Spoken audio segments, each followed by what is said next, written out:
Hi friends, నేను పుట్టిన ఊరు బి కొత్తూరు. అయితే అక్కడ ఎందుకు చదువుకోలేదన్న విషయం ఈ వీడియోలో మీకు వివరంగా చెప్తాను. ఇక్కడ మీకు బ్లూ కలర్లో కనిపిస్తుంది తాళిపేరు. అలాగే ఎటువైపు కుడి చేతి వైపు సన్నగా బ్లూ కలర్లో మరొక లైన్ కనిపిస్తుంది కదా, అది తాళిపేరు యొక్క ఎడమ కాలువ. ఈ రెండింటి మధ్యలో తాళిపేరు ఎడమ కాలువకు మధ్యలో బి కొత్తూరు అనే ఊరు ఉంటుంది. ఇది పెద్ద ముస్లింకి దగ్గరలో ఉంటుంది. ఇక్కడ మీకు 1, 2 అని 2 నెంబర్లు వేసి గ్రీన్ కలర్లో లైన్స్ గీశాను కదా, ఇవి ఏంటంటే కొత్తూరు నుంచి పెద్ద మిడిసిలేరుకి వెళ్ళడానికి ఉన్న దారులు. 1 అనేటువంటి మార్గంలో వెళ్తే అది పొలాల నుంచి వెళ్తుంది. వాస్తవంగా దారి ఆ వైట్ కలర్లో ఉంటుంది, రోడ్డు అనమాట, మట్టి రోడ్ లాంటిది. అయితే ఈ గ్రీన్ కలర్ దాంట్లో పొలాల నుంచి వెళ్ళాలి 1 అనేది దగ్గర దారి. అలాగే 2వ నెంబర్ వేసిన దారి కూడా ఉంది కదా, ఇది తాళిపేరు ఎడమ కాలువ పక్క నుంచి వస్తుందన్నమాట. ఇట్లా 2 దారులు ఉంటాయి. ఎక్కడికి? బి కొత్తూరు నుంచి పెద్ద ముస్లింకి. ఇదంతా ఎందుకు చెప్పానంటే, నేను పుట్టిన ఊర్లో బి కొత్తూరులో అప్పుడు స్కూల్ లేదు. స్కూల్ ఎక్కడుంది? పెద్ద ముస్లింలో. ఎంత దూరం?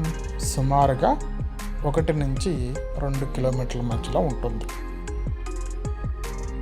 బి కొత్తూరు నుంచి పిల్లలంతా కూడా పెద్ద మిడిసిలేరుకి చదువుకోవడానికి నడిచి వెళ్ళేవారు. పెద్ద మిడిసిలేరులో అప్పుడు స్కూల్ ఎట్లా ఉండేదంటే, ఒక రేకుల షెడ్ ఉండేది. 1 నుంచి 5 తరగతి పిల్లలంతా కూడా ఆ క్లాస్లో కూర్చునేవాళ్ళు. సుమారుగా 20 నుంచి 30 మంది పిల్లలు ఉండేవారు. బి కొత్తూరు నుంచి ఒక 10 మంది పిల్లలు ఉండేవారు. అయితే ఆ 10 మంది పిల్లలతో పాటు నన్ను కూడా మా అమ్మమ్మ స్కూల్కి పంపించింది. ఒకరోజు నాకు క్యారేజీ బాక్స్ కూడా పెట్టింది. బాక్స్ మొత్తం తీసుకోవడం రాదు కనుక పెద్ద పిల్లలకి చెప్పింది, కొంచెం మా మనవడికి బాక్స్ మూత తీసివ్వండి అని చెప్పాను. సరే అని నేను స్కూల్కి వెళ్ళాను. వెళ్ళిన తర్వాత 3:30కి స్కూల్ అయిపోయింది. స్కూల్ అయిపోతే నాకు ఎప్పటి నుంచో ఈ తాళిపేరు ఎడమ కాలువని చూడాలని ఉంది. అయితే పిల్లలు కొంతమంది ఈ 1వ నెంబర్ వేసిన దారి నుంచి కాకుండా 2వ నెంబర్ వేసిన దారిని చూసారా, ఇటువైపు నుంచి వెళ్దామని చెప్పారు. నాకు కూడా తాళిపేరు ఎడమ కాలువ చూడాలి కదా, కాలువను చూసుకుంటూ రావచ్చు కదా అని చెప్పి నేను 2వ నెంబర్ దారిలో నడుచుకుంటూ వస్తున్నాను పిల్లలతో పాటు. ఈ లోపల కొంతమంది పిల్లలు 1వ నెంబర్ మార్గం ఉంది కదా ఇక్కడది, ఇది దగ్గర దారని చెప్పా కదా, ఇళ్ళకి వచ్చేసి మీ మనవడు పలానా వాళ్ళ పిల్లలతోటి తాళిపేరు ఎడమ కాలువ వైపు నుంచి నడుచుకుంటూ వస్తున్నాడు అని చెప్పన్నారు.